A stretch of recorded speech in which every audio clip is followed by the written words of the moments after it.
I screwed this up bad. Keep watching, and I'll show you exactly where I went wrong. As a first step, I went ahead and used some painter's masking tape to go in the groove where the belts would ride. Next step, we're going to use a wire wheel attachment for our drill to try to take off some of this rust and get it cleaned up. Before we get into it, just want to do a flashback to the early 1990s and show the condition when the car was repaired after it was wrecked. So you can see pretty well cleaned up.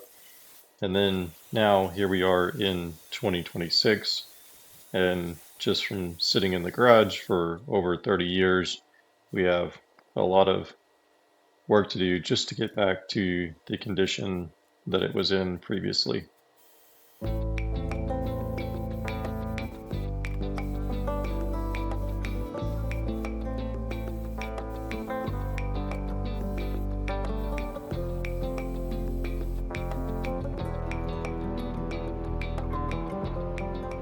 So you can see the difference already. We're going to switch to the smaller little brushes here and try to get into the crevices a little bit better, but already a lot better. Need to clean them up a little bit to get the dust that's coming off, but yeah, it's working.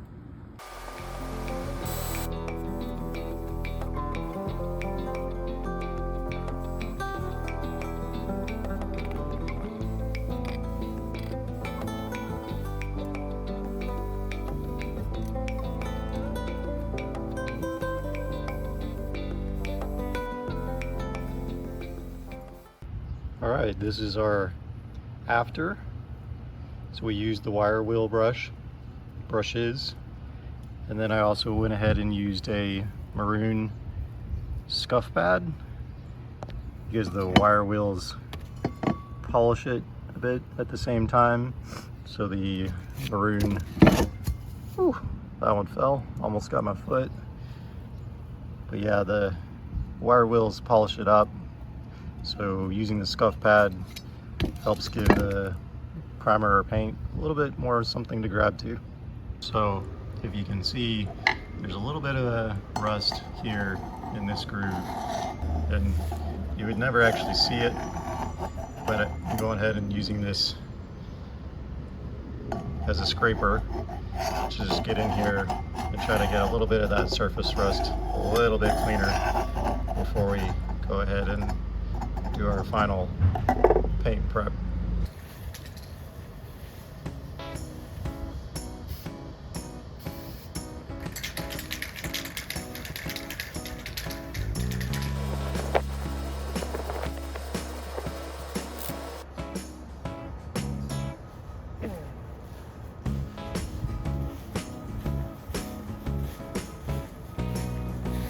All right, so it's been about 10 minutes, so we're going to try to put a second coat on.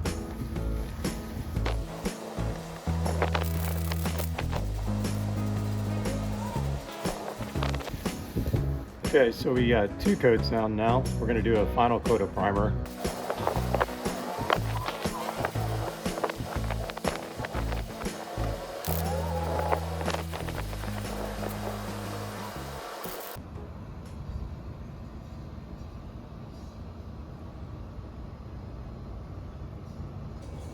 So we have 3 coats of primer now.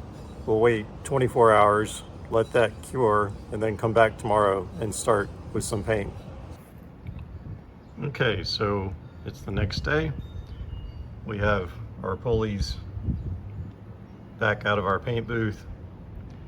We're gonna scuff it up one more time with the Maroon Scuff pad. And then you're gonna wanna clean it real good again before painting. So I have this clean strip prep all, works pretty good. And then we'll be ready to put the final black paint.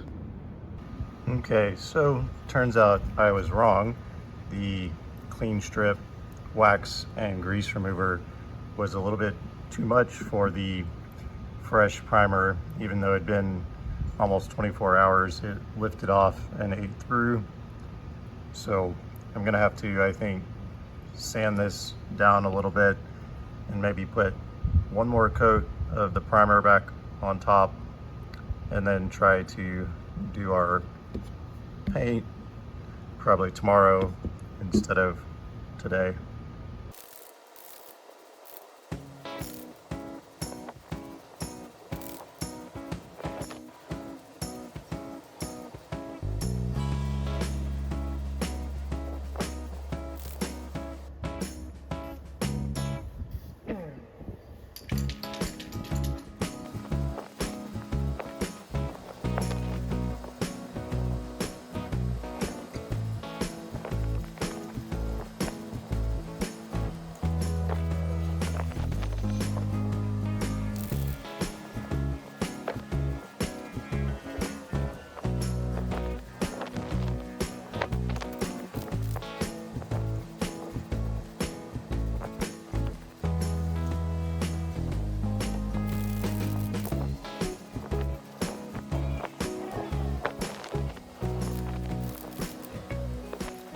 I don't know if anybody was paying attention.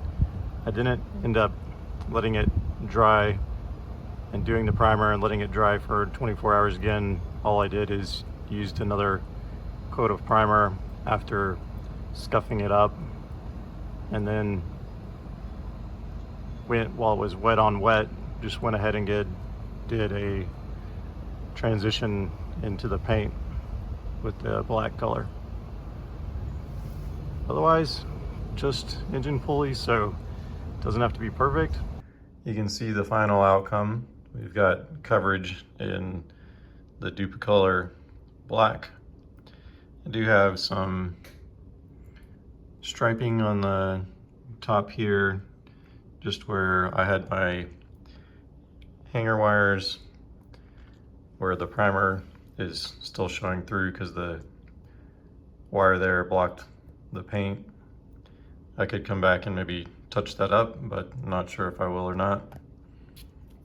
Most of this is going to be hidden once it's all reassembled on the engine. But yep, big improvement. Not perfect, but ready to pull their own weight. All right, everyone, thanks for watching. If you have any tips, comments, let me know. We'll take our learnings on not using the clean strip wax and grease remover on Duplicolor primer into the next stages. We have more things to paint, water pump, other accessories that need to go back on the engine. So more to do, more assembly. And yep, thanks for watching. See you guys next time.